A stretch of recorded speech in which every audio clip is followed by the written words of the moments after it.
आज की क्लास हमारी बहुत ही स्पेशल होने वाली है। इस क्लास में हम होली के सेंटेंसेस की प्रैक्टिस करते हुए इंग्लिश सीखेंगे। हाय गाइस, कैसे हो आप? उम्मीद करता हूँ आप बहुत अच्छे होंगे। दावे के साथ बोलता हूँ, वीडियो पूरा देखा तो होली से संबंधित इंग्लिश सीख जाओगे। वीडियो स्किप किया तो कोई फायदा नहीं मिलेगा। तो बिना समय गवाए वीडियो शुरू करते हैं। होली है भाई, होली है, बुरा ना मानो होली है। बुरा ना मानो के लिए डोंट माइंड का यूज होता है, तो इंग्लिश होगी it's Holi, oh it's Holi. Don't mind it's Holi. ऐसा भी बना सकते हैं, it is Holi, oh it is Holi. Don't mind it is Holi. Holi का त्योहार रंगों का त्योहार है, तो इसकी इंग्लिश होगी the festival of Holi is a festival of colours. बचपन में हम होली पर बहुत मस्ती करते थे। इस वाक्य में भूतकाल की आदत बताई जा रही है, तो इसको मॉडल वर्ब यूज्ड टू से बनाएंगे, तो इंग्लिश होगी in childhood we used to have a lot of fun on Holi. सभी को होली की शुभकामनाएं, तो इसकी इंग्लिश होगी best wishes to everyone for Holi. हम हर साल होली धूमधाम से मनाते हैं। धूमधाम के लिए ग्रेट एंथुजियाज्म का यूज होता है, तो इंग्लिश होगी we celebrate Holi with great enthusiasm every year.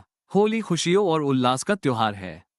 उल्लास के लिए एक्साइटमेंट का यूज होता है, तो इसकी इंग्लिश होगी Holi is a festival of Joy and excitement. बाहर मत जाओ, कोई तुम्हें रंग लगा देगा। बाहर के लिए आउटसाइड और कोई के लिए समवन का यूज होता है, तो इंग्लिश होगी don't go outside, someone will put colour on you. वो भांग की कुल्फी खा रहा है।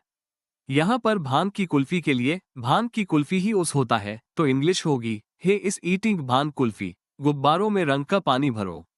भरना के लिए फिल वर्ब का यूज होता है, तो इंग्लिश होगी fill the balloons with coloured water. मैं तुम्हें रंग लगाकर ही रहूंगा। ये फ्यूचर सिंपल का सेंटेंस है, तो इंग्लिश होगी I will definitely put colour on you. Mohan ने मेरी शर्ट फाड़ दी थी।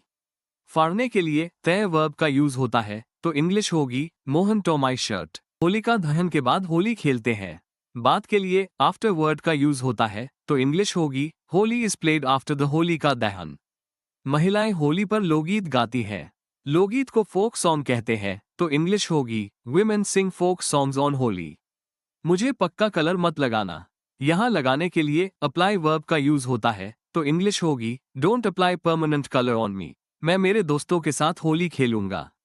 साथ के लिए विद वर्ड का यूज होता है, तो इंग्लिश होगी I will play Holi with my friends. मेरे सामने जो आएगा मैं उसको रंग लगाऊंगा। यहाँ जो के लिए whoever और सामने के लिए in front of का यूज होगा, तो इंग्लिश होगी whoever comes in front of me, I will put color on them। तुम मोहन को रंग लगा सकते थे। यहाँ पर रंग लगाने के लिए put color on का यूज होता है, तो इंग्लिश होगी you could have put color on Mohan. वो पिचकारी से रंग छिड़क रहा है। पिचकारी को वाटर गन या टॉय गन कहते हैं, तो इंग्लिश होगी he is spraying color with a water gun। वे एक दूसरे को रंग लगा रहे हैं। एक दूसरे के लिए ईच अदर का यूज होता है, तो इंग्लिश होगी they are applying colour to each other. वे कीचड़ से होली खेल रहे हैं। कीचड़ को इंग्लिश में मड कहते हैं, तो इंग्लिश होगी they are playing Holi with mud. मेरा रंग जा ही नहीं रहा है, या मेरा रंग नहीं निकल रहा है। इन दोनों वाक्य का मतलब एक ही है, तो इंग्लिश होगी माई colour is not coming of. हमें होली पर मारपीट नहीं करना चाहिए। इस वाक्य में नैतिक शिक्षा दी गई है, तो इसको हम मॉडल वर्ब शुड से बनाएंगे, तो इंग्लिश होगी we should not fight on Holi. मैं तिलक होली खेलना पसंद करता हूँ। इस वाक्य में दो वर्ब्स है। यहाँ मेन वर्ब है लाइक, तो लाइक के बाद जो दूसरी वर्ब है उसको आईएनजी फॉर्म में लिखेंगे, तो इसकी इंग्लिश होगी आई लाइक प्लेइंग तिलक होली। वो नशे में चूर होकर नाच रहा है। यहाँ नशे में चूर होकर के लिए अ ड्रंकन स्टेट का यूज होगा, तो इंग्लिश होगी he is dancing in a drunken state. ढोली ढोल अच्छा बजाओ। यहाँ ढोली को ड्रमर ढोल को ड्रम कहते हैं, तो इंग्लिश होगी drummer play the drum well. Poonam की आंखों में रंग चला गया है। ये प्रेजेंट परफेक्ट टेंस का सेंटेंसेस है, तो इंग्लिश होगी colour has gone into Poonam's eyes. अब ये क्लास यही समाप्त होती है। यदि इस क्लास में कोई क्वेश्चन हो या मन में कोई कंफ्यूजन हो, तो कमेंट बॉक्स में कमेंट करें। Please support me.